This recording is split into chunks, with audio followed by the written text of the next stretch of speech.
Pagi buta pasar tradisional ramai dengan suara tawar-menawar. Aroma bumbu dapur bercampur dengan bau amis ikan.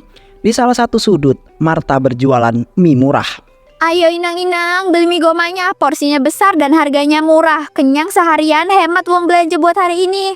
Alamak, kenapa bisa murah kali dagangan kau nih Marta? Padahal harga belanja pokok naik semua. Jangan-jangan ada rahasia tersendiri yang kau sembunyikan kan?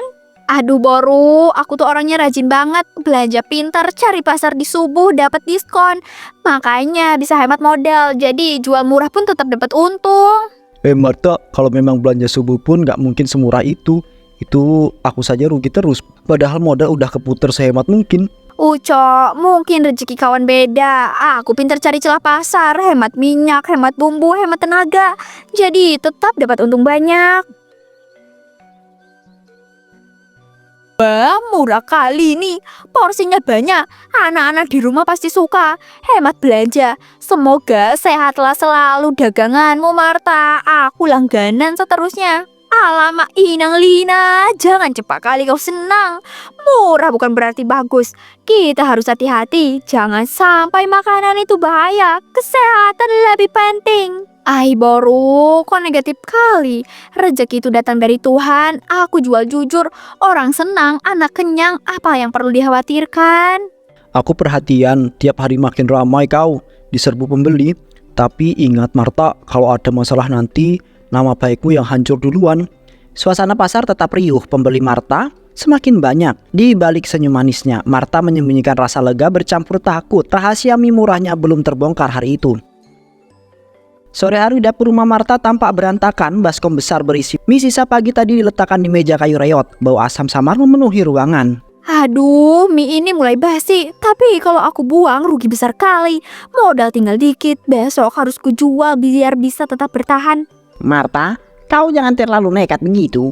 Kalau mie basi ini dimakan orang, bisa sakit nanti. Kau yang tanggung semua akibatnya nanti. Ah Togar, jangan kau ganggu aku. Orang-orang takkan tahu kalau aku cuci pakai air panas. Belatung hilang, mie jadi aman dimakan. Aku tahu keadaan sulit, tapi jangan begini lah caranya Marta. Dan kau pikir orang-orang peduli asal-usul makanan? Asal murah dan kenyang, semua pasti beli. Boru si Hombing pun takkan pernah bisa bongkar rahasia ini. Percaya sama aku. Lebih baik kau itu kurangi jualan daripada mencelakai orang. Uang haram itu tak akan berkah. Sudahlah, jangan banyak kali cakap. Aku tahu apa yang kulakukan. Kamu tinggal diam. Besok daganganku bakalan tetap laku. Orang bakalan tetap membeli. Uap panas mengepul ketika Marta menuangkan air mendidih ke baskom. Belatung-belatung menghilang, tapi rasa cemas tetap menggantung di dapur rumah tersebut. Di warung kecil milik Boru si Hombing, Marta datang dengan senyum dibuat menyembunyikan kegelisahan dalam hatinya. Boru, warungmu makin ramai ya sekarang. Orang-orang suka kali nongkrong di sini. Kopi dan roti gorengmu itu memang juara sekali. Iya Marta, tapi aku heran bah sama jualanmu. Kok warnanya aneh, padahal anak-anak tetap ramai beli setiap pagi. Mungkin pencahayaannya saja Boru. Aku selalu pakai mie baru, nggak pernah aku simpan lama. Anak-anak selalu suka karena porsinya besar, kenyang dan murah. Entahlah Marta, aku cuma heran saja bah. Kenapa kau bisa jualan lebih murah dari pedagang lain? Jangan-jangan ada rahasia yang kau sembunyikan dariku kan? Rahasia apa pula Boru? Semua orang tahu aku rajin, suka bangun subuh, itu saja kunciku. Nggak ada yang aneh-aneh sebenarnya. Aku selalu perhatikan sejak minggu lalu. Togar itu selalu belanja banyak bawaan malam hari. Apa itu dagangan kau Marta? Kok sembunyi-sembunyi begitu caranya? Togar itu emang suka belanja malam Boru, biar harganya lebih murah di pasar. Aku pun kadang kesal, tapi itu kebiasaannya dari dulu. Aku bilang saja ya Marta, kalau sampai ada masalah kesehatan gara-gara mimo itu, jangan salahkan aku kalau nanti kulaporkan langsung sama Pak Jaya. Tenang Boru, jangan kepikiran macam-macam dulu. Semua jualanku aman, anak-anak pun sehat saja. Aku pun gak mau ambil risiko berbahaya. Marta berjalan pulang dengan senyum tipis yang dipaksakan. Di balik wajah ramahnya jantungnya berdegup kencang. Takut rahasia mie basi itu akhirnya terbongkar. 3 hari kemudian. Di lapangan sekolah suasana riuh, anak-anak tertawa sambil menikmati jajanan. Ayo kawan-kawan, cobain mie goma buatan ibuku. Rasanya enak banget loh, porsinya banyak, murah pula. Kalau nanti suka, kalian jangan malu-malu. Wah, bener kata Lina. Mie ini enak banget, rasanya gurih banget. Aku bisa makan 2 porsi kalau begini terus. Puas banget rasanya. Aduh, kok perutku agak mules ya? Tapi mungkin aku terlalu cepat makan. Angin malam ini juga lumayan dingin banget. Kau baik-baik aja kan, Ran? Jangan sampai sakit perut beneran. Mungkin karena masuk angin aja. Tadi kan kamu makannya buru-buru banget. Anak-anak suka panik. Itu cuma kekenyangan atau perut kosong sebelum makan. Mieku selalu aman. Sudah lama orang kampung menikmatinya. Iya, mungkin bener. Tante Marta, rasa gurihnya enak banget. Makanya aku kebablasan makan terlalu cepat. Aku rasa aku baik-baik aja deh. Anak-anak, hati-hati juga, jangan makan kebanyakan sekaligus itu. Perut kalian itu masih muda. Kalau ada masalah, bilang sama orang tua ya, segera. Iya, dengar kata Bapak, jangan khawatir. Mie ini favorit di sekolah. Besok aku bawain lagi supaya kita bisa makan sama-sama. Syukurlah mereka kira itu masuk angin saja. Untung belum ada yang curiga sama aku. Rahasia aku masih aman sekarang. Angin sore bertiup melewati lapangan, anak-anak kembali bermain meski beberapa masih memegang perut. Suasana Lapo Tuak riuh, asap rokok memenuhi udara, suara tawa bercampur dengan obrolan pedagang. Warungku memang semakin ramai. Orang kampung pasti cari daganganku. Jualan kalian gimana? Masih sepi kan? Kurang pembeli kelihatannya. Marta, jangan terlalu sombong lah. Aku tahu banyak orang mulai sakit perut habis makan mie kau itu. Itu bukan hal biasa kan? Halah Ucok, oh itu cuma perut orang lemah saja. Dari dulu aku jualan, tak pernah ada masalah. Mungkin mereka salah makan sebelumnya. Aku juga dengar kabar Marta, katanya anak-anak di sekolah perutnya sakit habis makan mie kau. Jangan bilang itu cuma kebetulan saja ya. Itu gosip saja Boru. Orang-orang itu selalu lebay. Kalau enak pasti ramai, kalau sakit dikira salah makan. Marta, kau harus hati-hati. Kalau gosip itu makin besar, bisa merusak nama baikmu dan warungmu. Orang-orang kampung itu mulai resah. Aku dengar-dengar begitu. Sudahlah, jangan ribut di sini. Marta itu cuma pedagang kecil. Jangan langsung dituduh. Bisa saja orang itu salah kira. Belum tentu benar semuanya itu. Togar, kau itu bela istri kamu itu kan? Tapi kita semua itu tahu dagangan Marta itu mendadak paling laris. Ada yang aneh, aku yakin sekali. Kalian ini suka iri saja. Kalau dagangan kalian tak laku, jangan salahkan aku. Rezeki orang beda-beda, jangan dipaksa sama. Riuh Lapo Tuak perlahan mereda, namun tatapan penuh curiga masih tertuju pada Marta. Di teras rumah Boru Sihombing warga berkumpul sambil mengobrol. Bau aneh dari plastik mie Marta membuat Boru Sihombing curiga dan mulai membuka gosip. Kau rasa kali nih baunya. Mie Marta ini busuk kali bah. Aneh pula. Bukan macam mie basi biasanya. Aku curiga ada campuran rahasia. Jangan-jangan bahan haram kalai dipakainya. Dari kemarin sudah kuingatkan, Marta itu bukan pedagang lurus-lurus aja. Dagangannya laku keras mendadak, jelas ada sesuatu. Orang waras mah nggak mungkin percaya semua itu alami. Kalau mie itu memang berbau tak wajar, ini masalah besar. Bayangkan kalau anak-anak kampung itu keracunan, siapa yang mau tanggung jawab? Kita itu nggak boleh menutup mata terus. Aku juga pernah beli. Rasanya emang beda. Awalnya enak tapi lidah jadi gatal. Kalau bener ada yang berbahaya, kita sudah makan racun setiap hari. Makanya lah aku curiga bah, si Marta itu kalau ditanya ngeles saja terus. Katanya mie itu resep rahasia keluarga.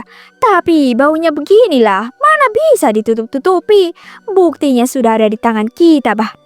Betul, jangan karena dia itu pintar ngomong kita itu jadi diam saja. Bukti ada di depan mata, tinggal siapa berani ungkap. Aku tak mau anak kampung itu jadi korban. Kita jangan gegabah menuduh. Tapi masalah ini jelas tak bisa diabaikan. Besok aku kumpulkan warga ya di balai desa. Marta harus datang. Kita tuntut penjelasan yang terbuka. Ngeri kali kalau bener ada campuran aneh. Bisa jadi ilmu hitam.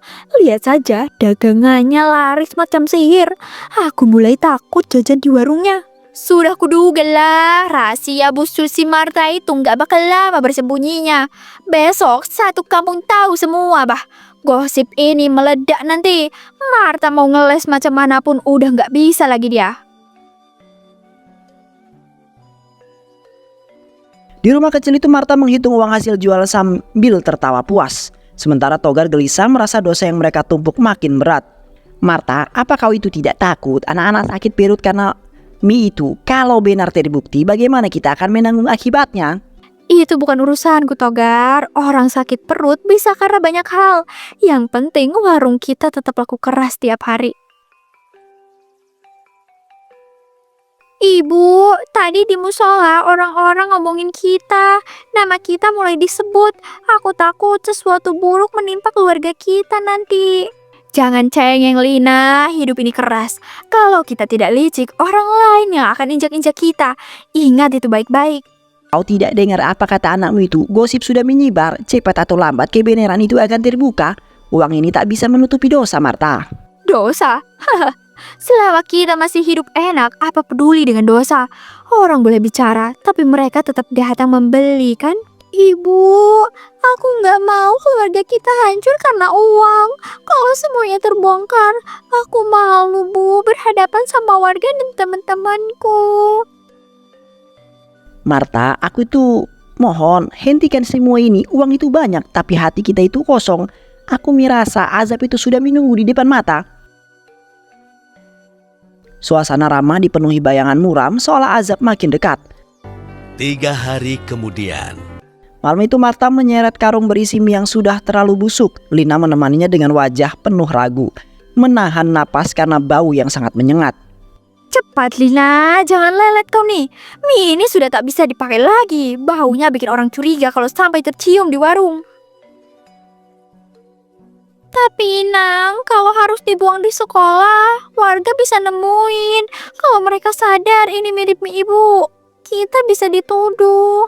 Halah, biarkan saja. Lagi pula siapa peduli. Selokan kampung sudah bau dari dulu. Orang tidak akan tahu dari mana asalnya. Tapi bentuknya masih jelas, Nang. Orang bisa ngenalin. Aku takut gosip ini jadi lebih parah. Gosip, biarlah mereka bicara. Selama besok aku taruh mie yang baru, mereka tetap beli. Mereka itu butuh murah, bukanlah sehat. Tapi ini semakin parah, Inang. Aku tak sanggup lagi lihat warung makanan kayak gini. Aku takut semuanya terbongkar, Nang. Kau nih jangan terlalu lemah, Lalina. Dunia ini kejam. Yang pintar adalah yang bisa memanfaatkan kebodohan orang lain. Tapi aku malu, Inang. Tiap kali dengan orang kampung berguncing, hatiku sakit. Aku gak ingin hidup dari uang kotor ini. Diamlah kau. Jangan ajari aku berdagang. Ingat, uang ini yang bikin kita bertahan hidup. Kalau kau tak suka, keluar saja kau dari rumah ini. Karung mie basi berjebur, menebar bau busuk. Sementara Marta berdiri tegak, matanya dipenuhi keserakahan.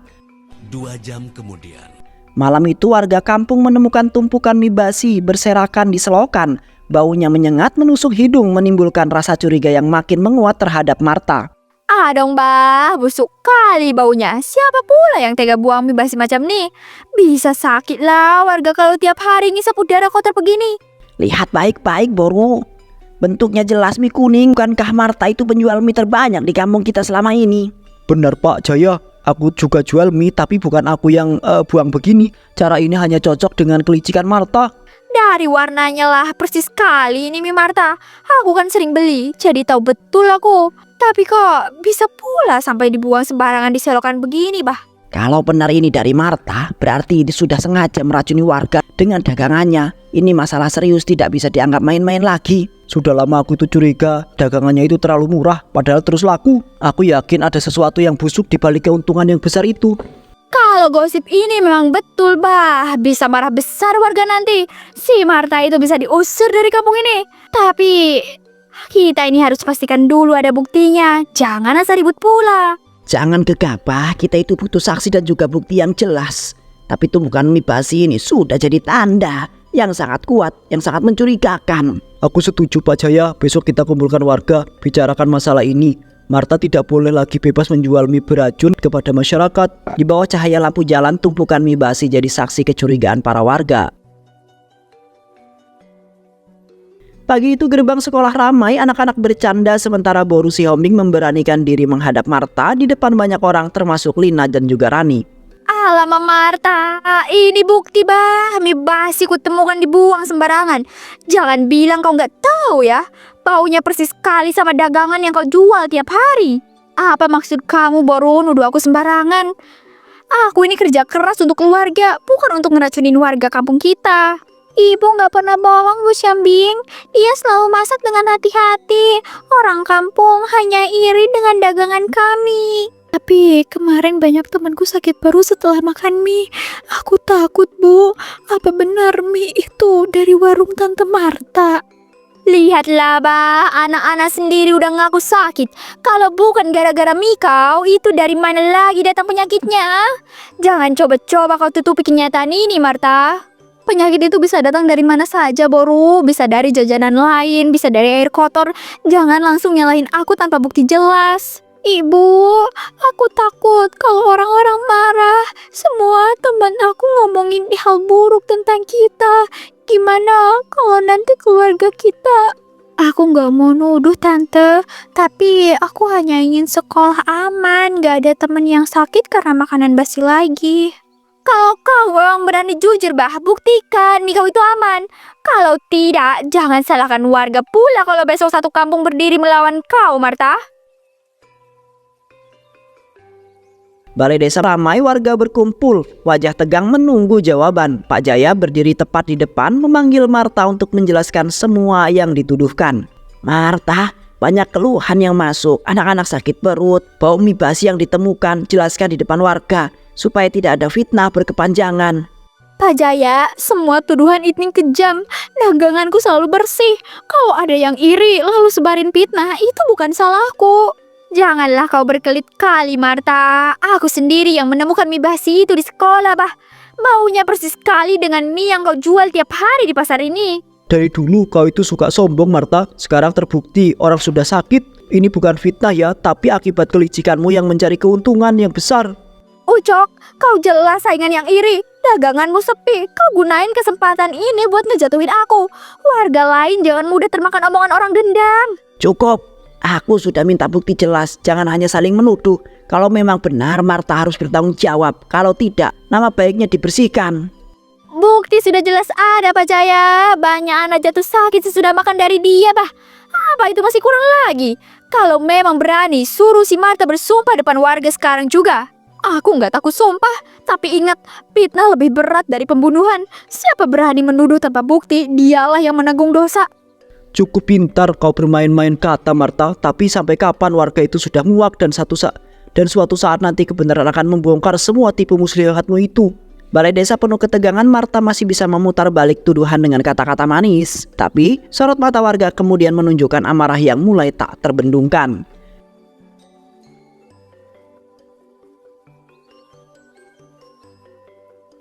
Malam itu sunyi, lampu dapur Marta redup. Ia panik merapikan karung-karung mie. Tiba-tiba pintu digedor keras. Boru Siombing dan juga warga menyerbu masuk. Lihat kau semua ini bah. Karung-karung mie busuk, baunya menyengat kali. Belatung pun bergelimang. Marta, inilah bukti nyata kelicikanmu yang selama ini kau sembunyikan dari mata warga kan? Enggak, itu bukan punyaku. Ada orang yang sengaja ngejebak aku. Aku nggak pernah ngejual makanan seburuk itu sama siapapun. Aduh, jangan berkelit lagi. Dari awal itu sudah jelas. Kamu itu kayak mendadak karena akal busukmu itu kan. Kini semuanya itu terbongkar di depan mata kita. Marta, warga sudah melihat langsung. Kau tidak bisa mengelak. Bukti ini cukup untuk membuktikan kebohonganmu itu. Mengaku sajalah sebelum keadaan itu semakin parah, Marta. Aku hanya ingin daganganku laku Pak Jaya. Aku terpaksa pakai bahan lama. Aku tidak sanggup menanggung malu kemiskinan. Alamak Marta, kami pun susah sama di kampung ini. Tapi kami nggak sampai hati lah ngeracunin orang. Kau ini udah rusak kepercayaan warga demi nafsu kau sendiri. Sekarang Rasakan akibatnya Marta, uangmu itu tidak bisa menolong. Bau busuk mimu itu akan jadi aib yang diingat sepanjang hidupmu. Mulai besok kau dilarang berjualan di desa ini lagi. Warga butuh perlindungan dan hukum adat akan berjalan. Kau sudah terlewat batas, Marta. Enggak, kalian semua nggak pernah ngerti. Aku ini mau hidup lebih baik. Tuhan, mengapa aku harus menerima penghinaan ini seperti ini, Tuhan? 2 jam kemudian. Langit malam menghitam, kilat menyambar, hujan deras mengguyur. Udah cukup lah, Marta. Angkat kaki kau dari kampung ini, bah. Jangan lagi kau kotori desa kami dengan hati busuk kau. Kenapa kalian gak pernah bisa maafin aku? Aku hanya ingin bertahan hidup. Tapi kini aku diusir seperti binatang malam ini. Jangan berharap belas kasihan. Uang kotor itu tidak akan bisa membersihkan namamu. Semua orang sudah tahu siapa dirimu yang sebenarnya, Marta. Ini keputusan warga, kami tidak bisa membiarkanmu menebar racun lagi. Pergilah sebelum hujan ini membawa pertanda buruk bagi dirimu. Harta ini satu-satunya yang aku punya. Biarlah kalian semua membenciku, tapi aku tidak akan pernah menyerahkan uang ini kepada siapapun. Alamak Marta, tak habis pikir aku sama kau. Sampai di ujung pun kau masih milih buta sama uang. Kau pilih harta daripada keselamatan orang lain. Padahal mereka yang kau jadikan korban. Hujan ini cocok untuk mengiring kejatuhanmu. Ingatlah Marta, tidak ada keberkahan dalam uang yang kau kumpulkan dari kebusukan itu. Jalanmu itu sudah berakhir di sini. Jika kau itu masih keras kepala, biarlah alam sendiri akan menunjukkan balasannya atas perbuatanmu itu. Aku nggak takut. Uang ini akan aku jaga. Meskipun langit roto, kalian semua akan menyesal udah ngusir aku malam ini. Bar air sungai meluap, Marta berjalan sendirian ke arah yang gelap. Hujan deras mengguyur tanpa ada henti.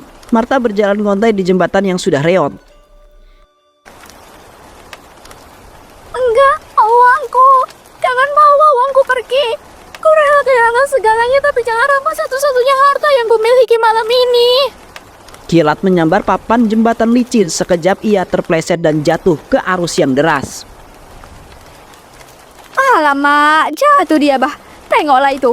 Uang-uang berterbangan di bawah arus sungai. Kayak mana lah, semua yang dikumpulkannya hilang sia-sia begitu saja. Inilah akibat keserakahan. Semua alam memberikan balasan yang setimpal. Semoga ini jadi pelajaran besar bagi warga yang masih mencari jalan cepat. Dia itu begitu keras kepala, tidak mau berubah sampai detik terakhir. Kini sungai membawa dirinya sekaligus uang haram yang ia bela. Arus deras membawa tubuh Marta entah kemana. Warga terpaku wajah pusat diterangi cahaya kilat. Hujan tak kunjung reda seolah alam masih murka.